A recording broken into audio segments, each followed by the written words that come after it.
नमस्कार मित्रमैत्रिणींनो, तुमचं स्वागत आहे आपल्या नवीन एका व्हिडिओमध्ये.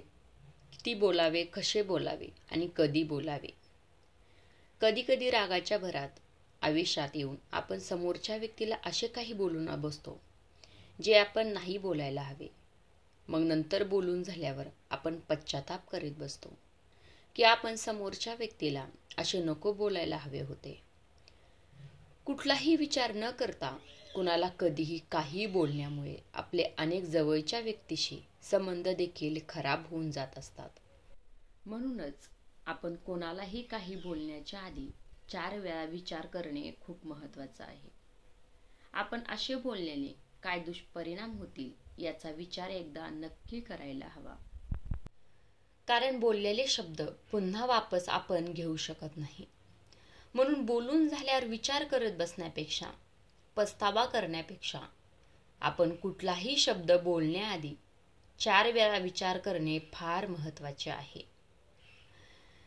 बोलणे ही एक अशी कला आहे जी कुठल्याही क्षेत्रात यशस्वी होण्यासाठी आपणास आत्मसात करणे फार आवश्यक आहे.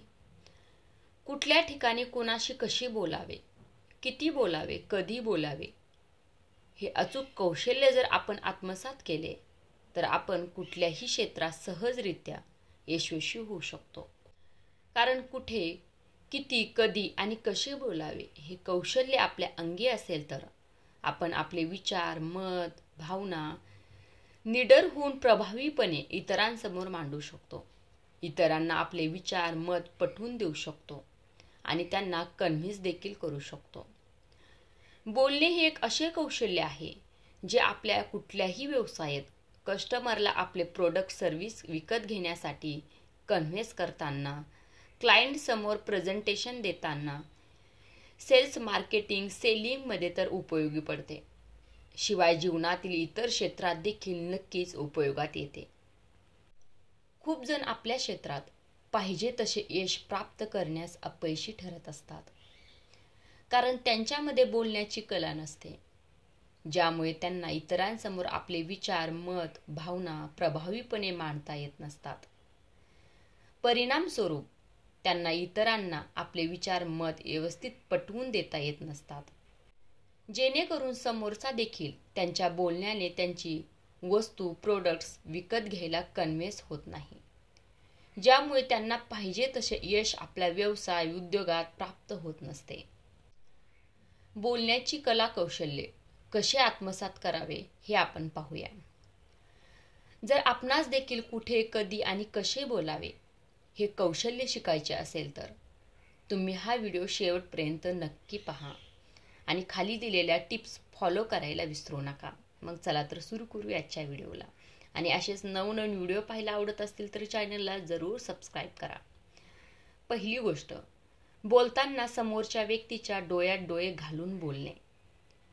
कधीही कुठल्याही ठिकाणी, मग ती एखादी मीटिंग वगैरे असो किंवा समारंभात स्टेजवर बोलताना आपण समोरच्या व्यक्तीच्या म्हणजेच हॉलमध्ये उपस्थित प्रेक्षकांच्या डोळ्यात डोळे घालून बोलणे गरजेचे आहे. याने आपले विचार समोरच्या व्यक्तीपर्यंत व्यवस्थित पोहोचत असतात. डोळ्यात डोळे घालून बोलल्याने आपल्या चेहऱ्यावर, डोळ्यात आत्मविश्वास झळकत असतो. जेव्हा आपण एखाद्या व्यक्तीच्या डोळ्यात डोळे घालून त्याच्याशी बोलत असतो तेव्हा समोरच्या व्यक्तीला आपले बोलणे ऐकून घेण्यात रुची वाढत जाते. आपल्या चेहऱ्यावर असलेले आत्मविश्वास बघून त्यांना आपल्या शब्दामधील सत्यता दिसून येते. बोलताना आपण कधीही खाली मान घालून बोलू नये, इकडे तिकडे वर खाली बघू नये. याने हॉलमध्ये उपस्थित प्रेक्षक देखील बोर व्हायला लागतात. त्यांना आपले बोलणे कंटाळवाणे वाटू लागते आणि मग ते आपल्या बोलण्याकडे लक्ष देणे सोडून मोबाईलमध्ये बोट घालायला सुरुवात करीत असतात. आणखी एक गोष्ट म्हणजे कुठे बोलायचे, कसे बोलायचे, किती बोलायचे आणि आपले बोलणे कुठे थांबवायचे याचे भान ठेवणे फार महत्त्वाचं आहे. परिस्थितीनुसार कोणत्या ठिकाणी गेल्यावर आपण किती बोलायला हवे, कसे बोलायला हवे, आपले बोलणे कुठे थांबवायला हवे याचे आपण भान ठेवायला हवे. जेव्हा आपण आपल्या बालपणीच्या किंवा कॉलेजच्या मित्रमैत्रिणींना खूप दिवसांनी भेटतो तेव्हा तिथे औपचारिक न होता आपण तिथे थट्टा मस्करी केली तरी चालते. खूप वेळ मित्रांशी गप्पा मारल्या, बोललो, बोलताना जोरजोरात हसलो तर ते ठीक आहे. पण याच ठिकाणी आपण एखाद्या नातेवाईकाच्या तसेच कामावरील सहकाऱ्याच्या घरी काही कामानिमित्त गेलो किंवा एखाद्या कंपनीत इंट्रो वगैरेसाठी गेलो किंवा आपल्या कंपनीकडून प्रेझेंटेशन देत असलो तर तिथे आपण थट्टा मस्करी करून चालणार नाही. तिथे आपणास आवश्यक तेवढे मुद्देसूदपणे बोलता यायला हवेच. खूप जास्त न हसता, खूप जास्त वेळ बडबड न करता, एकदम मर्यादित स्पष्टपणे आणि मोजक्या शब्दात औपचारिक पद्धतीने मुद्देसूदपणे आपले मत विचार इतरांसमोर मांडता आले पाहिजे.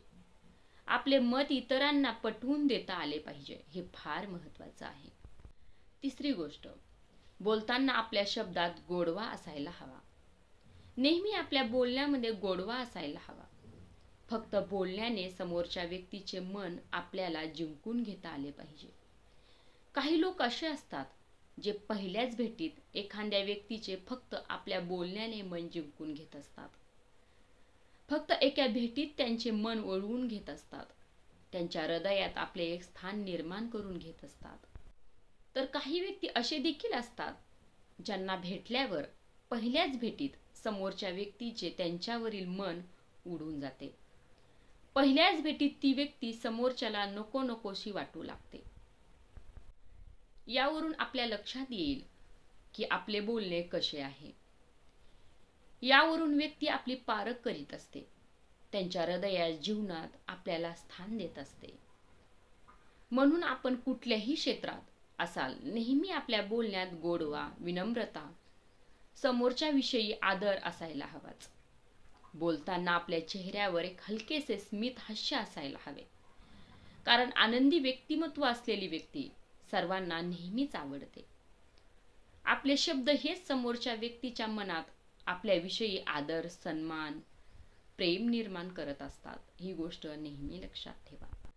चौथी गोष्ट म्हणजे बोलण्यातील ताळमेळ. बोलताना आपल्याला किती जोरात बोलावे, किती हळू आवाजात बोलावे हे माहीत असणे आवश्यक आहे. खूप हळू आवाजात बोलल्याने समोरच्या व्यक्तीला आपले बोलणे व्यवस्थित ऐकू येत नाही आणि खूप जोरात बोलल्याने समोरच्या व्यक्तीचे कान दुखू लागतात. तो कानावर हात लावून बसेल. म्हणून आपल्याला बोलताना आपल्या आवाजात ताळमेळ ठेवून बोलता यायला हवे. बोलताना आपल्या आवाजात एक परफेक्टपणा आणि ट्विनिंग असायला हवी. हे फार महत्त्वाचं आहे. पाचवी गोष्ट म्हणजे मी आणि माझे न करता समोरच्या व्यक्तीचे बोलणे ऐकून घ्यायला हवे. काही व्यक्तींना बोलताना स्वतःविषयीच बोलायला आवडत असते. ते दुसऱ्यांचे बोलणे अजिबात ऐकून घेत नसतात, ज्यामुळे समोरची व्यक्ती त्यांचा कंटाळा करू लागते. म्हणून आपण बोलताना समोरच्या व्यक्तीचे बोलणे देखील नीट व्यवस्थित ऐकून घेऊन समजून घ्यायला हवे. याने बोलताना एकमेकांशी संवाद साधणे अधिक सोपे जाते. आपण समोरच्या व्यक्तीचे बोलणे नीट ऐकून घेतले तर पुढच्या वेळी तो त्यांचे पर्सनल सिक्रेट, मनातील इतर सर्व गोष्टी देखील शेअर करू लागतो. कारण त्यांचा आपल्यावर विश्वास झालेला असतो. त्यांच्याशी आपण इमोशनली कनेक्ट झालेलो असतो. हा व्हिडिओ कसा वाटला हे कमेंट करून सांगायला विसरू नका. आणि असेच नवनवीन व्हिडिओ पाहायला आवडत असतील तर चॅनलला जरूर सबस्क्राईब करा. धन्यवाद.